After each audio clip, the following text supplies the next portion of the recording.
A Fox News alert, growing concern that the terror tirade in Iraq will soon be coming here to the United States.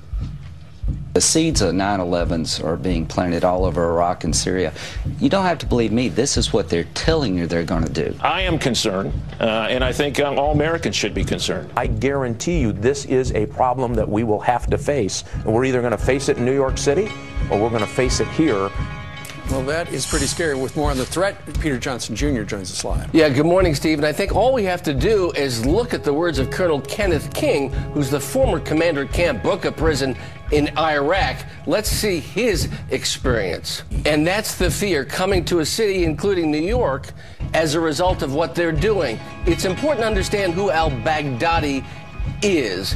He's got a PhD in Islamic studies from Baghdad University. He's considered one of the most brutal leaders in the world now. His nickname is the Invisible Sheikh. He was detained at Camp Bucca, as you know, and then pushed out of al-Qaeda in 2013. And now we know that there's a $10 million bounty for his death or capture.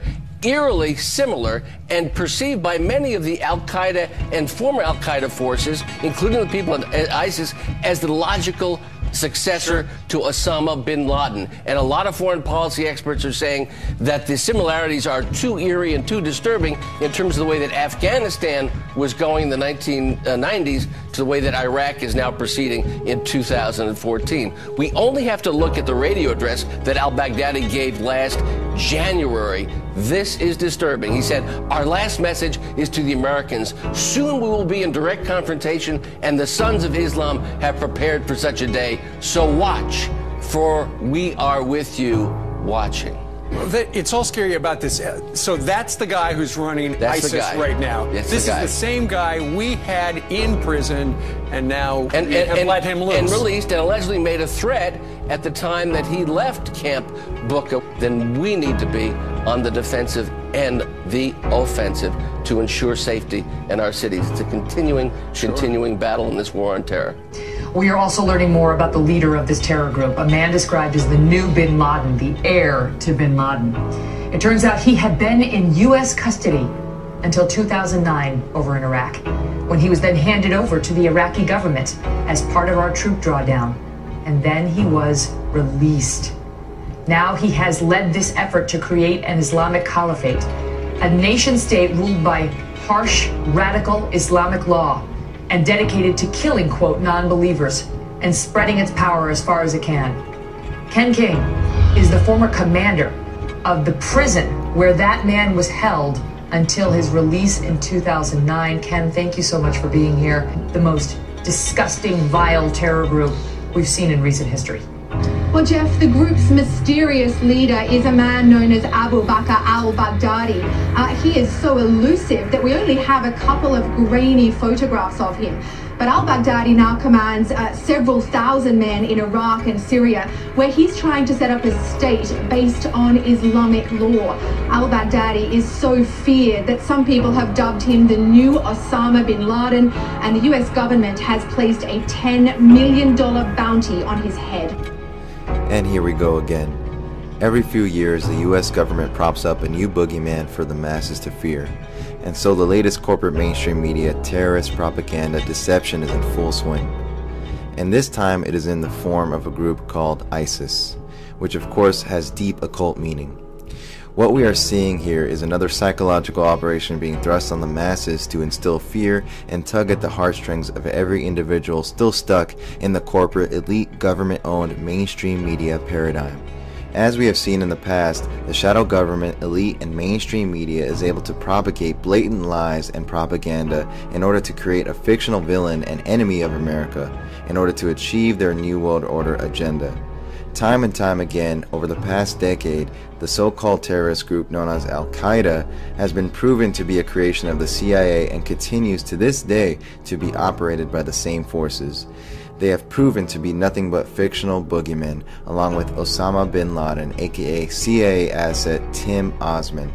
Among researchers and activists over the years, it is common knowledge that the bin Laden death was a hoax.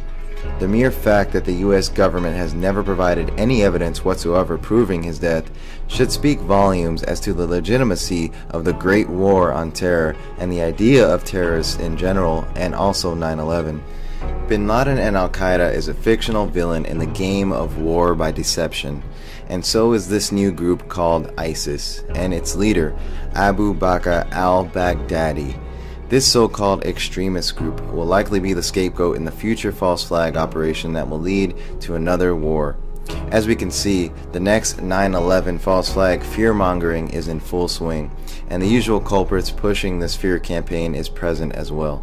Republican South Carolina Senator, New World Order puppet and agent of evil, Lindsey Graham, is one of the key figureheads of this operation and agenda. Graham made his first fear circus go around in 2013 when he sounded the alarms of America being nuked. After Obama's State of the Union address, he stated, quote, "The world is literally about to blow up," end quote.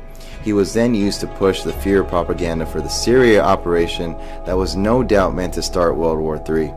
He was a key mouthpiece that pushed for Syria intervention, which was proven by thousands of activists throughout alternative media and social media networks to be a complete lie, which is why intervention was so widely protested, thus why the Syria operation failed.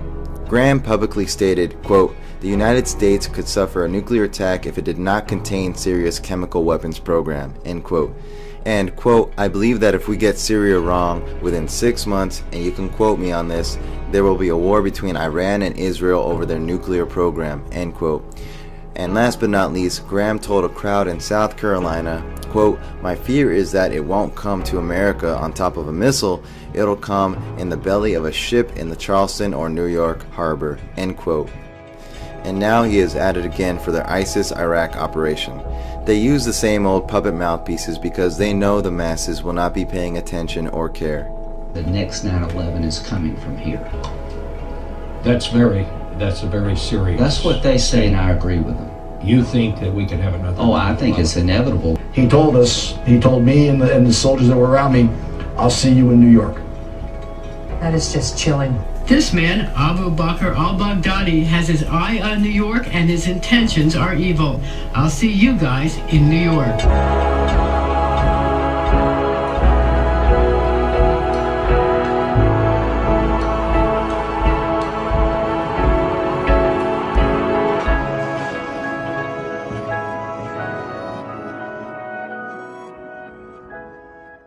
Yes, the fear-mongering, mind control, corporate mainstream media, this is how they do it. CNN, of course, terrifying execution images in Iraq, terrifying, terrorists. See, these are the same old words. They use certain trigger words to evoke certain emotions from you regarding, anything relating to terrorism, evoking the 9/11 trauma. And that's what 9/11 was, a trauma-based mind control event. Now they can control the minds of the masses since that event, from that event, moving forward until they reach their goal. They can literally control your mind and play you like a fiddle with every event and every story that they put out using certain words. And this is how mass mind control works, through words that trigger fear. And this is how it's done. As you see here, since ISIS came about, this is what they are doing. Yes, viewer discretion is advised. So you see, these are the tactics of the media and how the government and elite use the media to usher in their New World Order agenda through these false flags, through these psychological operations. And remember, under the 2012 NDAA, and I covered this already, but propaganda, aka lying, aka bullshitting the public, is legal. It is in fact legal under the 2012 NDAA to lie to the masses, to basically execute psychological operations on the masses. And it is legal. There's not a damn thing we can do about it. We can't prosecute the media. We can't do a damn thing because it is legal under 2012 NDAA. And again, remember the occult significance of the word Isis. It's an Egyptian goddess and deity that is a favorite of the occult mysteries and secret societies that run this planet. So it's no coincidence here, this terrorist so-called extremist group called ISIS. And what do we have here?